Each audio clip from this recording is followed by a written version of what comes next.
This is a Cincy fan talking with LP. You can catch me on Twitter. That's a Cincy fan talking. You say it like it sounds, just leave off the G. If you have ideas for the show, you can reach me at Cincy_fan talk at yahoo.com. If you have any suggestions for the show, make sure you leave them there. Who knows, you might find yourself as part of the show. Any feedback would be definitely appreciated. And also, make sure you hit the Linktree page that's on my Twitter. Make sure you click on that. You can find all the different ways to contact me there. Enjoy the show.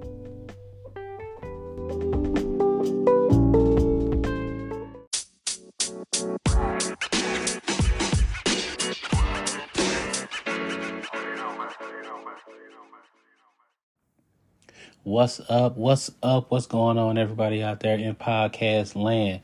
Welcome to another episode of A Cincy Fan Talking with LP. And you got your boy, yours truly, LP, out here grinding it out on the pod. Super close to Christmas time. Happy holidays to you and yours. Happy Hanukkah, Merry Christmas, Happy Kwanzaa.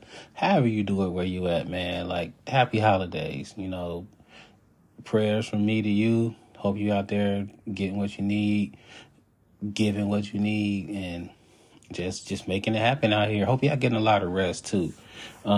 It's about to go down out here as far as the weather forecast is concerned, man.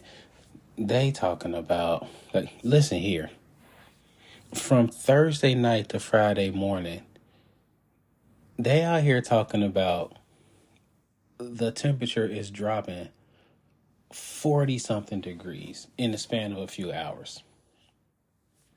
I want no parts of this. let me tell you right now, I want no parts of this here. We will be posted in the house, making sure we grab everything we need to before Thursday night, because I am going nowhere until all of that's taken care of. I'm not about to freeze my hind parts off. That driveway will stay covered in snow because nobody's walking on it. Nobody's going off of it. Forget that. Like, I'm just making it known right now. You won't see your boy on the news on some hypothermia nonsense. No. We getting our rations together. I'm telling you now. But we gonna jump into some football talk. If you saw all the crazy nonsense that happened on Saturday and Sunday, then you know we got to talk a little bit of football. Also going to get into why I've been pretty much out of it for the last week or so. A lot of stuff going on the home front. Lost an uncle, as a matter of fact. I appreciate everybody, sending their prayers and condolences and whatnot. That was just kind of one messed up part in the whole messed up ball that was like the week that was. So we're going to jump into that. And if you can tell by the voice, I'm 95%. you feel me? I'm 95%. I'm almost up and at 'em. Well, 95% is up and at 'em. If you're a parent, you already know what it is. Man, it wasn't like this last week, let me tell you. We're going to jump into all that. Shout out to the Bengals for procuring the big dub. And if you're a long time listener to the pod, you know my take on the Bengals. It's how they get down. I don't know what it is. It's frustrating to watch as a fan, but it's kind of comforting to understand that you're not going to give up your entire Sunday on some wasted effort or something like that. Not like they're not trying 100%. I mean, they always are. Sometimes the other team is just better. You feel me? But the Bengals fall down 17-0 second half. First half, second quarter.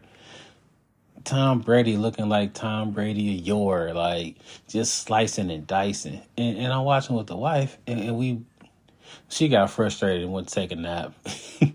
I'm watching, and I'm like, they'll get it turned around, but will it be too late?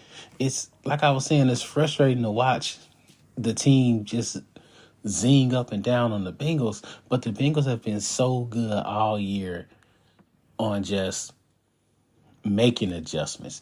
That's why you're never too worried. It's like when you're playing somebody in whatever y'all play. You know, it could be chess. Y'all could play checkers against each other. You could be playing a card game, a video game, you know, somebody that you kind of sort of know. But you're not really into their style, right? You don't know what they're coming with. You've seen them play before. You know what they do, but you're not sure how they're going to play you. So you spend the first part of the game just kind of watching and seeing what happens. You're okay with letting them kind of get off on you, you know what I'm saying? Honestly, I'm kind of the king of that. I really am. Like when I'm coaching, I'll kind of do that. I won't play my entire hand. I just kind of watch the other team and see what they do and then adjust. I was talking to a close friend of mine and he was telling me like, you know, Peter, one thing I hate about you is like, you know, you got a game plan, but you don't because you're always adjusting your game plan based on what the other person do. So preparing for a team of yours is hard because y'all play so many different ways depending on how the other team play. And I'm like, that's the Bengals. That's the Bengals defense. The offense, you know what they're about. You know what they're going to do. They'll smack you in the mouth with a run, but they want to zing you with the pass. That's the Bengals' MO on offense. On defense, nobody's really giving them credit for what they do because it's really hard to pinpoint what they do. And I think they do a lot of, we're going to see how you play it out. And then we're going to adjust our entire scheme based on that. So what you saw from the Bengals last week on defense probably won't be what you see this week from the Bengals on defense. And a few years ago, I was giving Lou Anarumo a lot of grief because he rarely blitzes. You don't see a lot of pressure. He expects the front four to get the pressure, and then he kind of drops folks back. That changed with Mike Hilton coming into the squad because Hilton get to you. Like Hilton will blitz you. But I don't think I appreciated the genius of Anarumo until this year because you can see stark contrast between what happens not even in the first half. It might be the first quarter or the first drive. He's really good at figuring out what you like to do on offense and then figuring out a really cool way to take it away. That's why you don't hear a lot of, you know, rigmarole and rah-rah about the Bengals defense because they're going to have a different player stepping up every day, every game, because it's how they play. This is the type of defense that'll get you to go far in the playoffs. Now, will they win it all? It depends on the breakdown of who they play. Because of how they play on offense and defense, there are certain teams that I really don't want to see them playing. And then there are other teams who I'm like, okay, bring it on. Like any team with a defined style of play is perfect for the Bengals to play. Like I won't say I'm not concerned about Buffalo because they got some dogs over there. But I would rather play Buffalo than San Diego. Real talk. I don't want to see San Diego in the playoffs because it's like you would think they would have a defined style because they had Justin Herbert back there, but their offense is not structured around one person. They can beat you a lot of different ways. They have Austin Eckler back there. They have some really good wide receivers. I think their tight ends are pretty unsung. These are the types of teams that you really don't want to play. When you're facing somebody like a Baltimore or you're facing somebody like a Kansas City or Buffalo, they have core things that they really like to do. And if you can take that away, then it's all good. That's why I'm like, I'm not going to go out and go like, yeah, Bengals all the way. Bengals got this. Of course, I want them to. However, playoffs is really all about matchups. So I'm really anxious to see who they get matched up against. This game against New England is going to be really good, I think. because New England's another team where they don't really have a sort of style to play. Well, I guess they do. They're going to try to run the ball because, I mean, Mac Jones is mid-range. I mean, like he's super mid. I feel like the Bengals can take that game. Then it's on the Buffalo. And I'll just kind of wait until it's Buffalo week to kind of let my whole thoughts out about Buffalo week. As far as what they do against the Patriots, if they can stop the run game, this should be easy. Now, I'm about to lead into the next part. Should be easy. I'm thinking Bengals 27, Patriots 13. That's kind of what I'm thinking. Before I get into the rest of this, shout out to my man Big Jim up there, running the wheels of steel over there on Breath of the Dow. As always, make sure y'all check out the Friday Night Music Party, man. All types of good music, good fun to be had. I cannot imagine the types of things that were broken in Big Jim's house or wherever he was when he saw what happened with the Raiders and the Patriots. There were so many games that just made me look at the TV screen like, are you kidding me right now? The Vikings came back from down 33 points. The last time I had seen that, I was 13, and I distinctly remember watching the wild card game between the Oilers and the Bills when the Bills were down 35-3. And the words from my uncle, may he rest in peace, the words from my uncle were these exact words. Man, LP, turn this off. And he went to sleep. Man, turn this off. And he went to sleep. He woke up to just a group of kids and adults gathered around the television, yelling our brains out.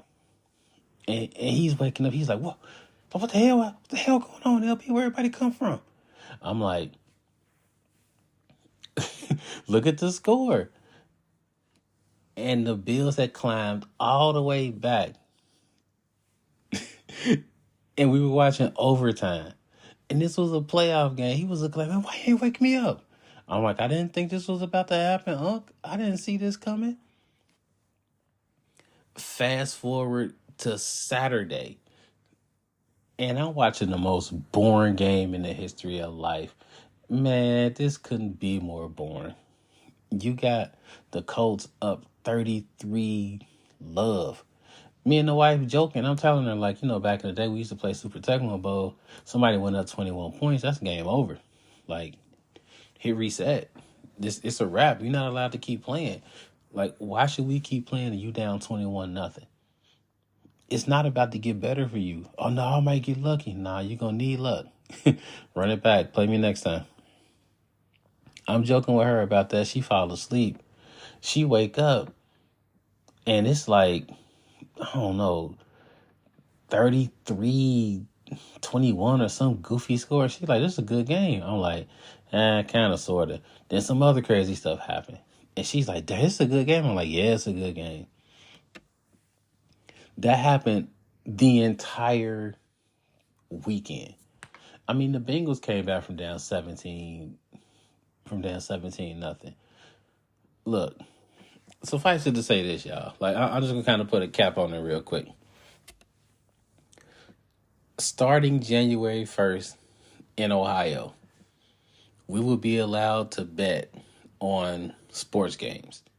We're allowed to go on apps like MGM, FanDuel, DraftKings, all that stuff. We're allowed to go ahead and use that and start betting like they do, I don't know, in all of the other states around us. On everything that I love, I will not bet on an NFL game. I'm telling you, I'm not doing it. The only way I bet on an NFL game is if the bet is free and I'm guaranteed not to lose any money. How do people make money betting on NFL games? Like, how?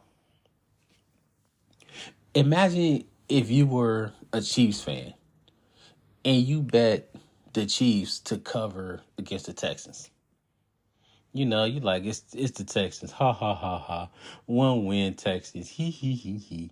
So, you decide not to even watch the game. You go out, you do your shopping, you do whatever you gotta do. You like, let me check on my money real quick. And you look and you see the Texans up on the Chiefs in the fourth quarter.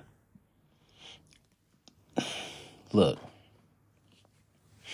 the line between a good NFL team and a bad NFL team is like one of those lines that you draw with like the finest point pen. Real talk. It's that skinny. The Minnesota Vikings are 9-0 in one score games. That's wild, man. Like, the Minnesota Vikings have like a +2 point differential or something like that. A +3. This is a team that has only lost, what, 2-3 games this year? And they have scored 3 more points total than all the other teams they played put together. Man, you can't make this up. The San Diego Chargers are 8-6 right now. They have scored less points than the other teams that scored against them. Real talk. Like, if you put their average points up against all the other teams' average points put together that they played, they would lose an average game. How are you supposed to put bets up against this nonsense? Like, how do you make money as an NFL bettor? I really don't get it. The entire thing it seems like Roger Goodell and the boys just sit down and real life write a script. Like it's Love and Hip Hop NFL edition, man. Like, it really do feel like that. Like, they sit down and go like, hey, you know what would be crazy, man? Like, let me tell you. And I feel like this is their real voices too. Like, I don't think they sit there like, so here's what happened. I really think they just kind of kick their shoes off and go like, man, let me tell you something. What if the Colts, they're supposed to lose, right? What if we make the Colts go up like some crazy number? Throw out a number, Rick. 33. Yeah, what if they go up 33 points, right? And then they lose. That don't make no sense. How would they lose? Now, we're going to make crazy stuff happen, man. Like fake sacks and like, we can do that. We're going to make it happen. All right, man, set it up. I'll run a couple scripts, see how I go. I feel like it's like that, man. This is just too wild. Meanwhile, you got like the bettors going like, okay, so the line here is, -4 and plus. I'm like, forget that. I'll just watch the games. So once betting becomes like a whole thing around here in Ohio, don't expect me on Twitter. Don't expect me on the pod to be like if you want to bet, here's who you bet for, who you bet against. No, sir. You had 3 teams. Nope. You had 4. I think it was 4 teams who were down like 17 plus and ended up losing the game. How do you make a conscious bet?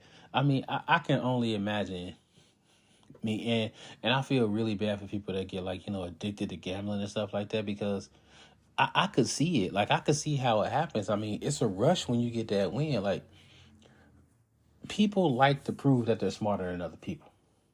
They just do. I mean, it's a common human thing to go like, look, I'm smart at this and I can show you because I can pick who can win this game and I can win us some money.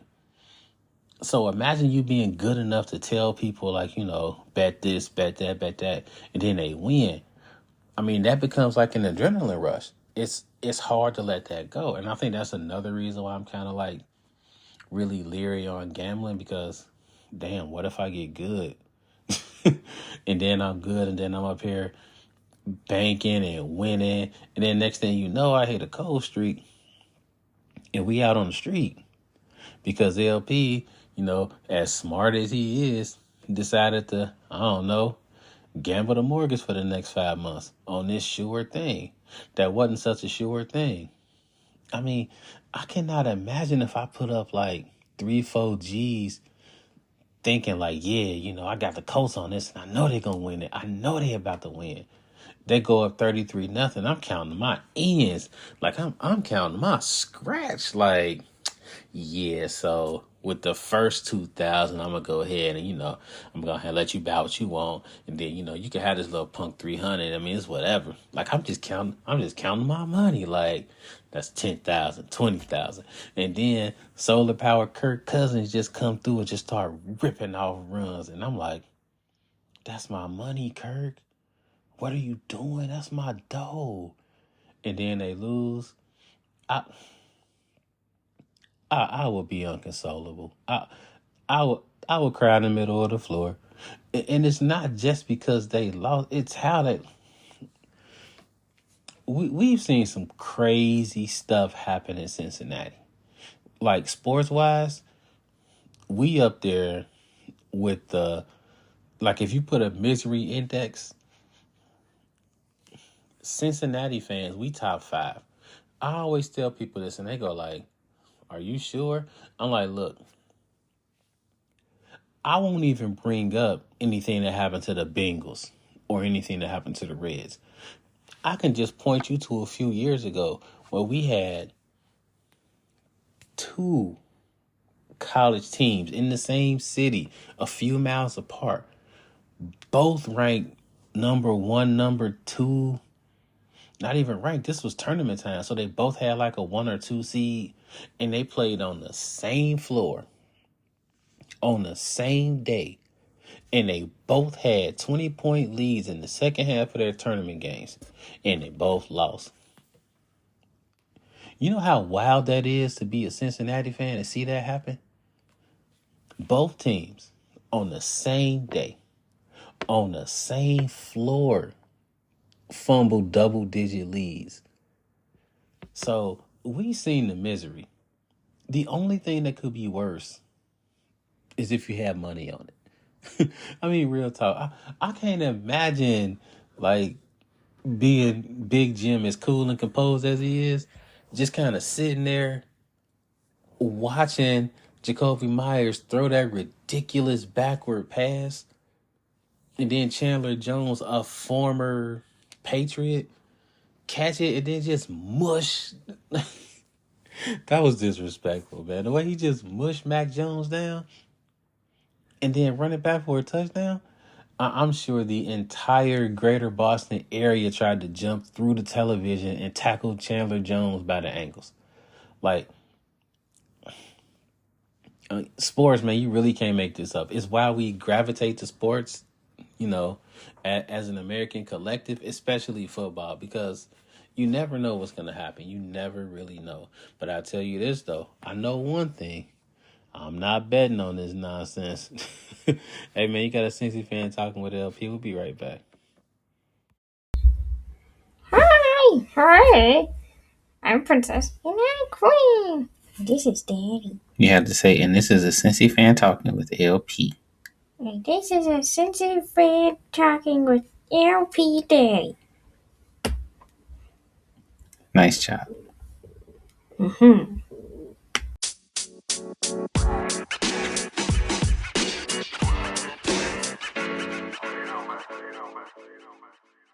What's up, y'all? We are back. We are back with a Cincy fan talking with LP. And of course, this is yours truly, LP. Appreciate y'all sticking and staying through everything. Yeah, so the the last week plus it's been super tough in the Parker household. I don't want to even hold y'all up.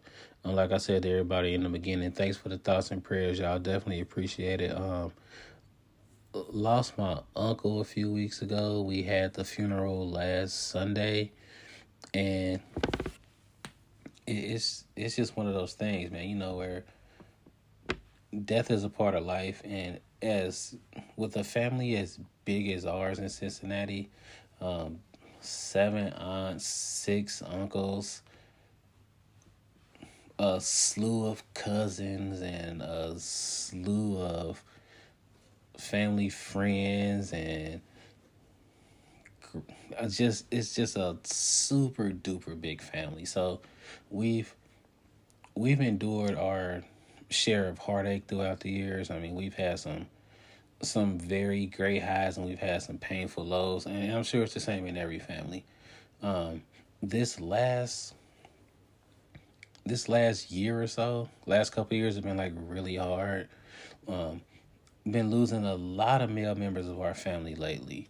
Um, some of my folks, they got a little old, and at some point it happens and it sucks, and you can appreciate the long life that they had. And then we've had gun violence take a couple of my cousins, and that definitely hurts because it's not like where you have this long life and you can understand why it happens, because we all get sent up to the big guy at some point. It's a lot more difficult to take where people just get their lives taken, and you're left wondering why. You're asking questions like that, and people are gone so soon. And that's kind of how we started the year off, losing a cousin due to gun violence. And we started off the year with a funeral, and unfortunately we ended the year off with a funeral the same way. And and this was more like a really terrible accident, and there's not much you can do. Unc lived to be almost 70, and we definitely appreciated that. We felt like he had a lot more life to live. But the one thing I can say for, you know, a funeral, especially for a funeral with a family as big as ours, and especially a family like ours, because, you know, there are very few Parkers that are not funny or loud or talkative. I mean, we don't really have a lot of people that we would consider strangers. You know what I'm saying? The only really good thing about moments like these are the fact that everybody can kind of come together, and we can talk, and we can, exchange information and kind of keep everybody close, because you know families, right? You see people you haven't seen in a long time, and you're like, I meant to catch up. Oh man, I meant to get at you. Life happens. You got kids, you got your job, you have things that you have to do, and you don't forget to make those calls, you don't forget to send those messages, but it's normally, I'll get to you, I got you, I love you. And you got that love for the family, the family loves you. But it's moments like funerals and death and things like that where you just feel that love a little bit more, because everybody needs everybody. It's not one of those moments where, I don't know, it's just not one of those moments where, you have certain members of the family that care more. Everybody loves your uncle. And you have my cousin, his father, and we had to lift him up, because he was really down. And matter of fact, I gotta make sure I get at him as soon as I wrap this up. But, it's on everybody to kind of help lift the family members up. And I feel like Parkers, I feel like we definitely do that well. It's, I don't know, you're not really masking the pain with laughter and stuff like that, but you get to hear all these stories about your uncle, and you kind of get to share your stories about your uncle, and everybody listens, and everybody goes like, I had that kind of relationship. And I don't know. It's just it's comforting to be in the company of family when you really need them. Like, it really is.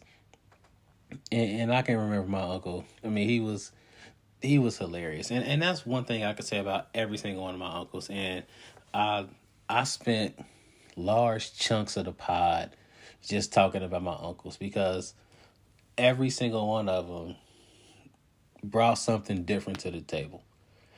And I was able to use every piece of my uncles to become the person I am today. And, I told my cousin that when I was at the funeral, I was like, I got to learn a little bit from all of my uncles, and I got to kind of use those small pieces and maneuver my way around. He was like, "Man, that's interesting." Because I never really thought about that. I was like, if you look at all of us, we all kind of did that. And I can remember my uncle. We were, it's hilarious because we were listening to Tupac, and this was. I don't know if we got old hip hop heads in the crowd, but this was Tupacalypse Now. This was the first Tupac album. He was with Digital Underground. He kind of did his little thing there, but then he broke out on his own. Tupacalypse Now came out, and it was like a breath of fresh. Now I wouldn't say a breath of fresh air because you had Pac rapping like that. You had Public Enemy rapping like that. You had Ice Cube rapping like that. But because of where he was from, because he was from Oakland, it just felt different. The vibe felt different because it wasn't necessarily conscious rap. It wasn't like, Africa this and all that. It was more like it was real. You could relate to what he was saying. He had stuff like, where my homie calls, or, he was talking about, just having conversations with his boy that was in jail and stuff like that. Like, it was the Tupac that the streets really appreciated because he was just being honest. He was just being true to himself.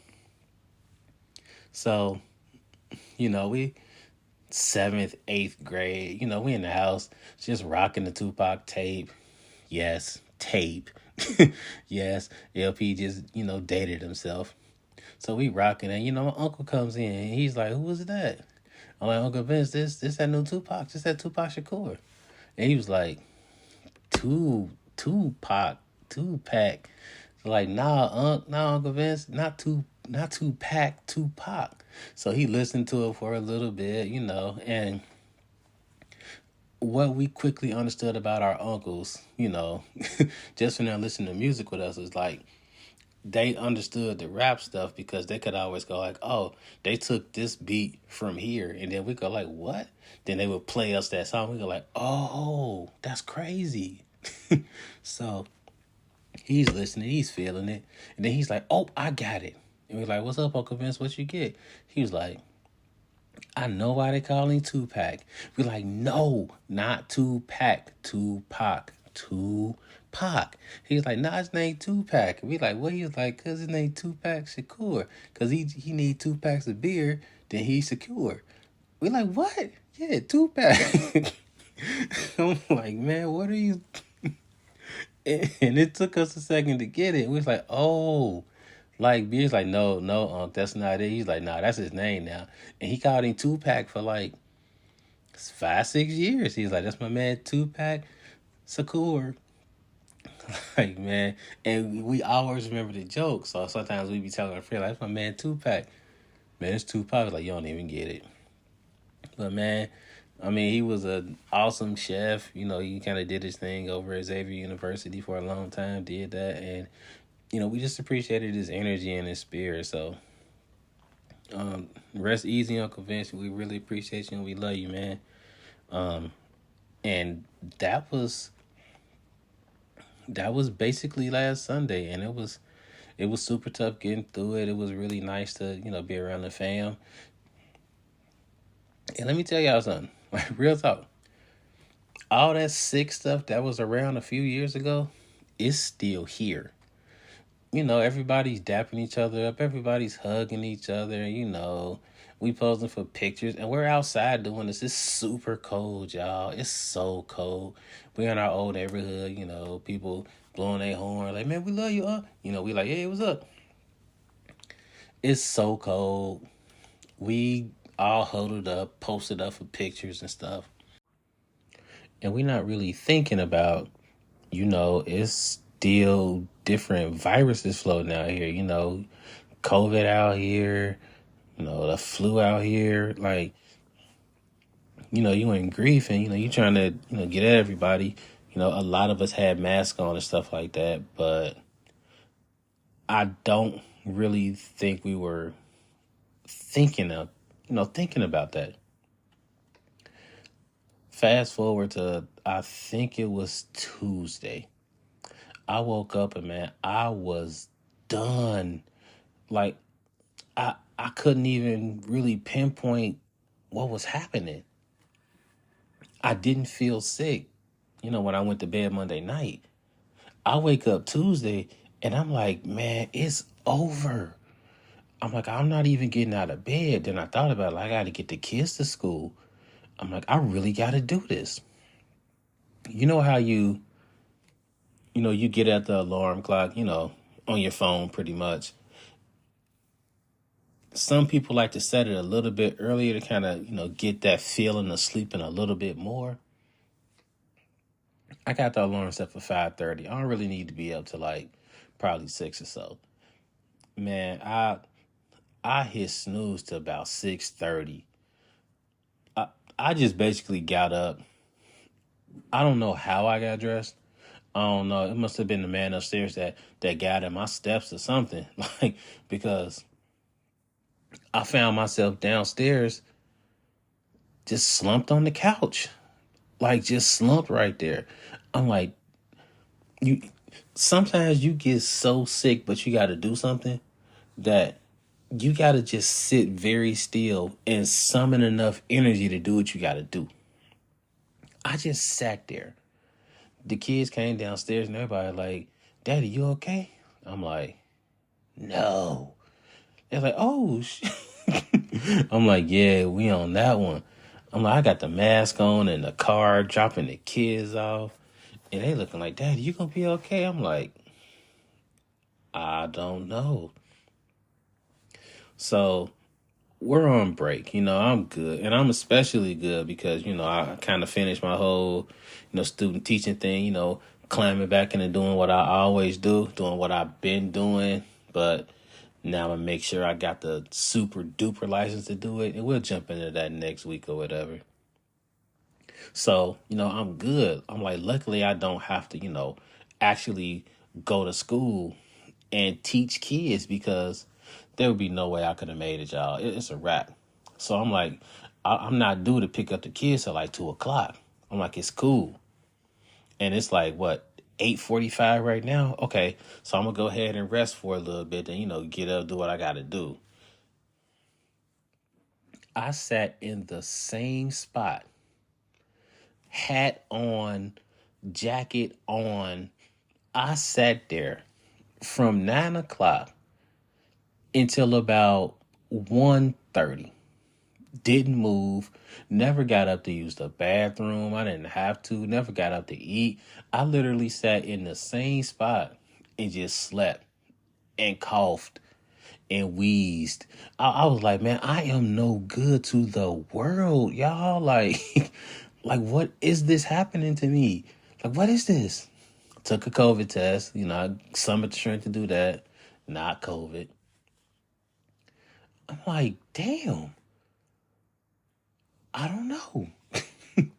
So I said a quick prayer, got up because I still had to pick up the kids. Don't know how I did it. I'm like, man, I'm in traffic. I'm like, if I got pulled over, would I be under the influence?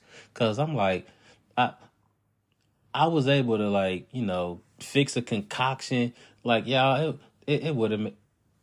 Look, I probably smelled like cough syrup until last Friday.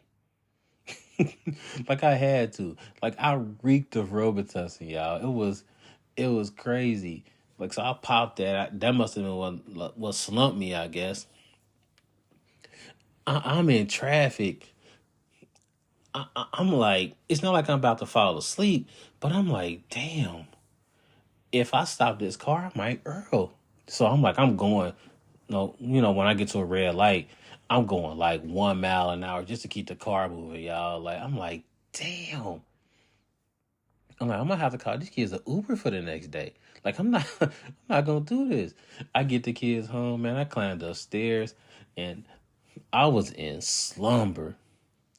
The kids are like, cause I very rarely get sick. Like, I don't know. I think I'm just one of them lucky people that don't get sick, or I guess like when you're a parent you really can't get sick, because like I still had to do all of this stuff.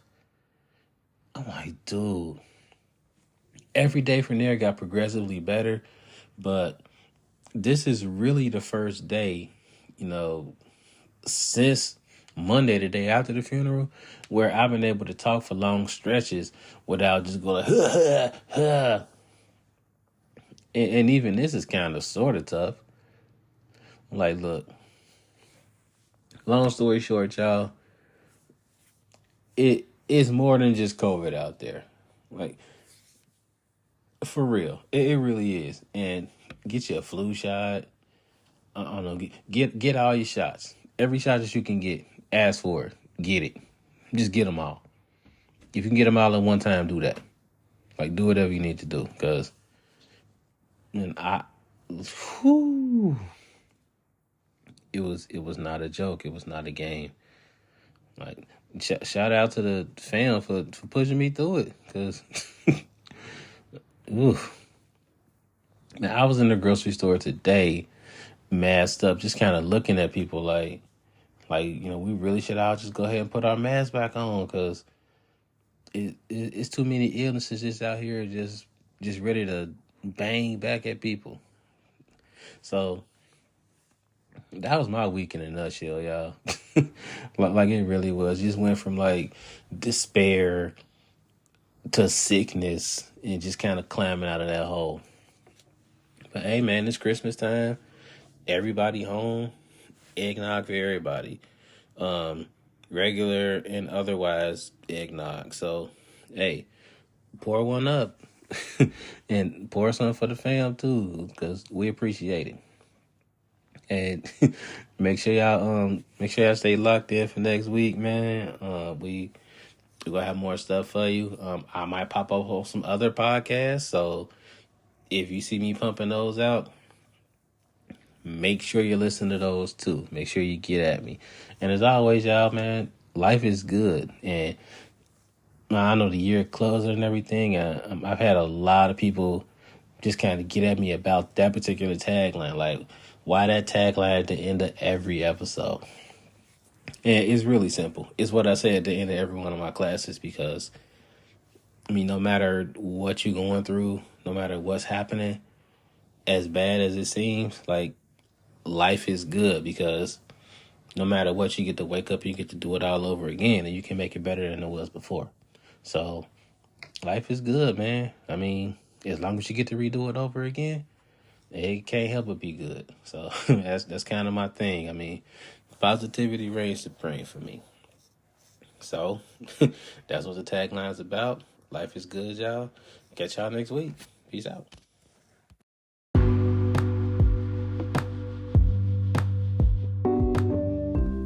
If you're not ready for the conversation to end, I'm not either. Make sure to catch me on Twitter. That's the Cincy Fan Talking. Leave off the G at the end of it, and we can keep the conversation going.